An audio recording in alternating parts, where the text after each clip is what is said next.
Passons à la partie 5 de l'activité 2 et cette fois avec une expérience quantitative.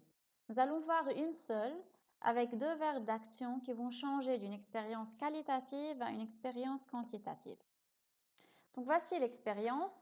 3 lots de 15 grammes de radis, ça veut dire 3 groupes de 15 grammes de radis, sont pesés, puis semés, plantés à l'intérieur de 3 enceintes transparentes. Vous les voyez là, les enceintes, c'est comme les bocals qui sont plus ou moins riches en dioxyde de carbone.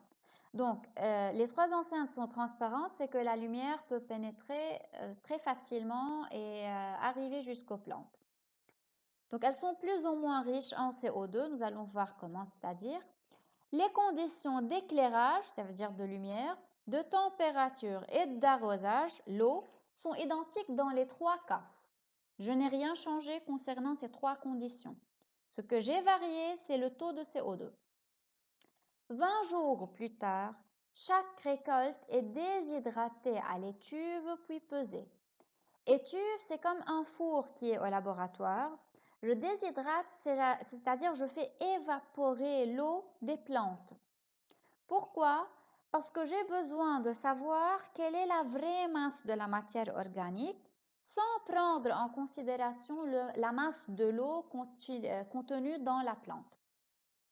Alors on nous dit la différence entre la masse sèche des plantes récoltées à la fin, donc les plantes sèches que j'ai pesées, cette différence entre leur masse en fin d'expérience et celle des graines semées au début de l'expérience correspond à la masse sèche produite. Donc vous savez, moi j'ai semé des graines. Elles ont une certaine masse qui est très négligeable, qui est très faible, mais bon, elles ont une certaine masse. Après ces quelques jours, après ces 20 jours, la plante a grandi, elle a produit sa matière organique. J'ai besoin de savoir quelle est la masse de cette matière organique qu'elle a produite dans les 3 montages différents. Alors, je vais faire la différence entre la masse obtenue à la fin et la masse que j'avais au début semée. Donc là, vous avez l'eau d'arrosage, vous avez l'air atmosphérique qui entre et vous avez, désolé, et vous avez aussi le thermomètre pour mesurer la température qui est constante dans les 3 montages. Le taux de CO2 dans le premier montage est de 0,03%, qui est en fait le taux de CO2 présent normalement dans l'air atmosphérique. Dans le second montage, c'est 0%, donc c'est dépourvu de CO2. Dans le troisième montage, c'est de 3%, donc j'ai enrichi l'air en CO2. Ils vous disent là dans le titre, c'est le protocole expérimental montrant l'influence de la teneur de l'air en CO2 sur la production de radis. Et vous avez dans ce tableau les résultats. Donc d'abord, j'ai pesé la masse des graines sèches au début de l'expérience. Elles avaient toutes 0,15 g. Masse sèche des plantes récoltées en fin d'expérience, c'est différente d'une expérience à l'autre. Et dans la troisième ligne, la matière sèche produite, aussi, elle est différente d'une expérience à l'autre. À votre avis, regardez ce tableau et réfléchissez quel est le résultat le plus important à prendre en considération lorsque je veux répondre aux verbes d'action, aux questions demandées.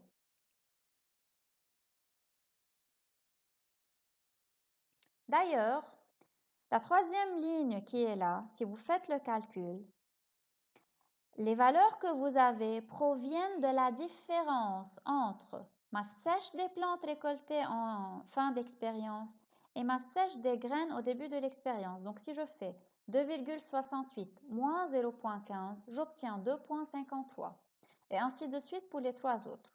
Donc, moi, ce qui m'importe de toute l'expérience, c'est de savoir la masse de la matière sèche produite. C'est pourquoi en analysant, en comparant, etc., je vais prendre uniquement les résultats qui sont là, de la dernière ligne. Ce sont les résultats qui m'importent. Et je vous rappelle, l'expérience est quantitative parce que, comme vous le voyez, vous avez des chiffres partout, vous avez des quantités partout. Qu'est-ce qui change entre une expérience quantitative et qualitative? Vous allez voir directement. Vous avez deux premières questions là, donc de repérer les conditions constantes de l'expérience, le facteur variable et la grandeur mesurée. Lorsque je dis grandeur mesurée, ce sont les résultats en fait.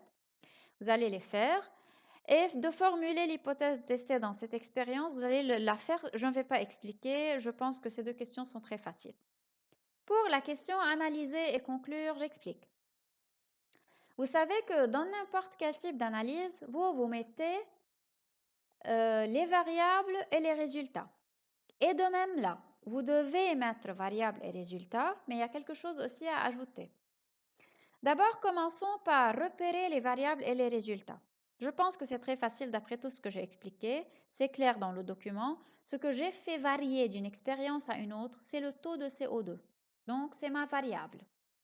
Et rappelez-vous que là, vous avez des valeurs. Donc, en mentionnant la variable de chaque expérience, vous êtes obligé de mentionner la valeur. 0,03%, 0% et 3%. Et les résultats, on vient de le dire, les résultats dont j'ai besoin de tout ce tableau, je vais utiliser la dernière ligne seulement. Donc, je n'oublie jamais à chaque fois, dans chaque expérience, de mentionner la valeur de la matière sèche produite en mettant l'unité qui est le gramme. Sans unité, vous perdez des points. Et de même pour le verbe comparer, vous êtes habitué de mettre variables et résultats. Aussi vous allez les mettre. Et n'oubliez pas de mettre les valeurs. Qu'est-ce qui change cette fois entre analyser et comparer? Dans l'expérience qualitative, les deux réponses analyser et comparer ne sont pas les mêmes. Ce n'est pas comme la qualitative. Là, ils vous ont dit comparer la masse sèche des graines en début de l'expérience à celle de la masse sèche des plantes en fin d'expérience dans les 3 montages et conclure. Donc, je vous explique là très brièvement comment répondre aux deux verbes d'action. On va répondre à un seul dans la vidéo et vous allez répondre après à l'autre verbe d'action pour voir si vous avez vraiment capté, vous avez vraiment compris comment structurer votre réponse.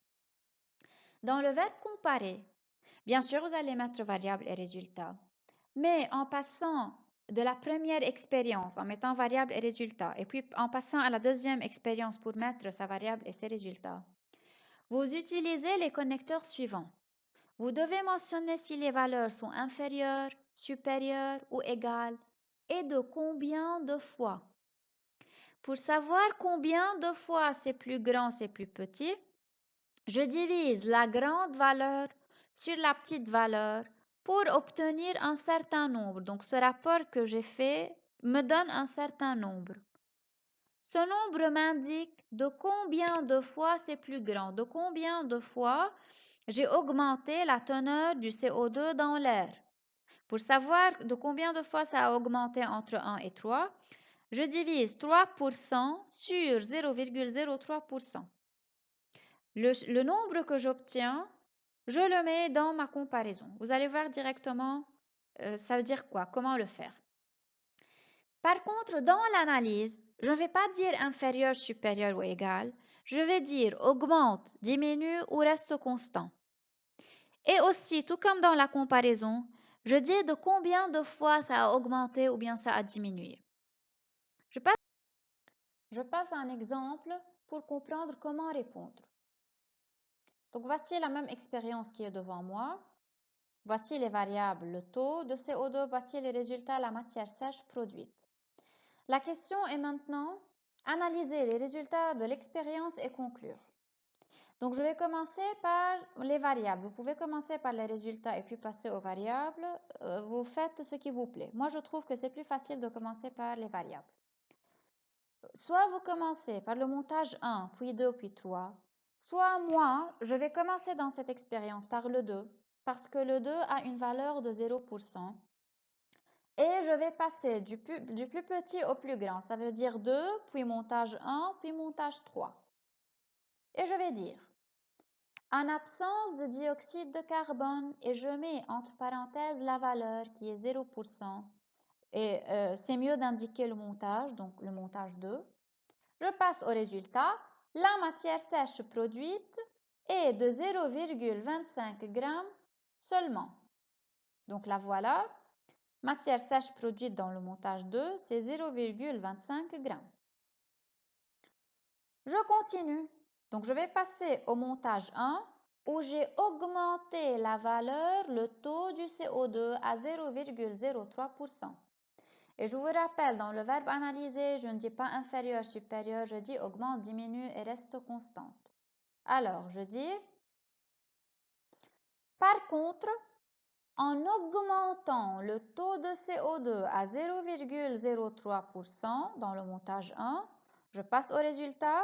La quantité de matière sèche produite, je regarde là, elle est de 2,53. Alors, je dis la quantité de matière sèche produite augmente et devient de 2,53 grammes. Mais avant de dire et devient de 2,53 grammes, je dois dire augmente de combien de fois. Alors, je prends ce 2,53, je le mets sur ma calculatrice. Je divise 2,53 par 0,25 et vous obtenez sur votre calculatrice un nombre. Donc, faites maintenant devant vous 2,53 divisé par 0,25, vous obtenez 10,12. Ce virgule 12, ce n'est pas très important, vous pouvez ne pas le mettre. Donc, vous dites augmente de 10 fois par rapport à celle du montage 2 et devient 2,53 grammes. J'ai terminé première et deuxième expérience. J'ai encore la troisième. Donc, la question là n'est pas déduire pour choisir juste ce qui est nécessaire. La question là est analysée. Vous êtes obligé de passer par les trois montages. Je continue au troisième où la valeur du CO2 est de 3% et la matière sèche produite est de 2,97% et je dis cette valeur augmente encore plus, donc pour montrer qu'elle est toujours en train d'augmenter, lorsque le taux de dioxyde de carbone augmente à 3%. Alors, cette valeur, lorsque je dis cette valeur, ça veut dire la dernière que je viens de mentionner. Et moi, la dernière que je viens de mentionner, c'est le résultat, c'est la matière sèche produite. Alors, comme si je suis en train de dire la matière sèche produite augmente encore plus, lorsque le taux de dioxygène augmente à 3% dans le montage 3 et devient, donc la matière sèche devient 2,97 grammes de matière sèche produite. Si vous êtes capable aussi là de diviser 2,97 sur 2,53, vous pouvez le faire. Rien ne m'empêche. OK? Mais au moins une fois dans l'analyse, dans la comparaison, mettez ça augmente de combien de fois. Alors là, j'ai terminé l'analyse. J'ai mis toutes les variables avec tout le résultat. En passant d'une expérience à l'autre, j'ai dit si les valeurs augmentent ou bien diminuent et de combien de fois. Il me reste la conclusion. Je dis enfin, on peut conclure que la production de matière sèche par la plante est influencée par la teneur de l'air en dioxyde de carbone. Donc, c'est un lien toujours entre variable et résultat. Et pour faire ce lien, j'ai utilisé le terme est influencé par. C'est-à-dire, lorsque la quantité, la teneur de dioxyde de carbone augmente, cette matière sèche va aussi augmenter elle-même. Pour le verbe comparer, vous faites de la même façon, vous mettez toutes les valeurs, variables, résultats et tout, mais à la place de dire tout ce qui est en rouge, vous ne le mettez pas. C'est-à-dire, au lieu de dire augmente, vous allez dire plus grand ou bien plus petit.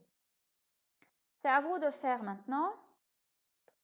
Juste une remarque avant de terminer. Pour le verbe comparer, il y a deux cas. En fait, il y en a plus, mais moi, je vous présente jusqu'à maintenant deux cas. Le cas 1, c'est de comparer les résultats d'une expérience qualitative ou quantitative. Donc, comme j'ai expliqué dans les slides, que ce soit pour les qualitatives ou les quantitatives. Dans le cas 2, c'est de comparer deux structures. Vous allez le voir dans l'activité 3. Par exemple, comparer une cellule végétale à une cellule animale. Et dans ce cas, je n'ai pas des variables, je n'ai pas des résultats. Je dois relever les ressemblances et les différences et dire si c'est pareil, si c'est différent. Merci pour votre attention et j'espère de très bien mémoriser les verbes d'action parce que ça vous aidera dans toutes les parties suivantes.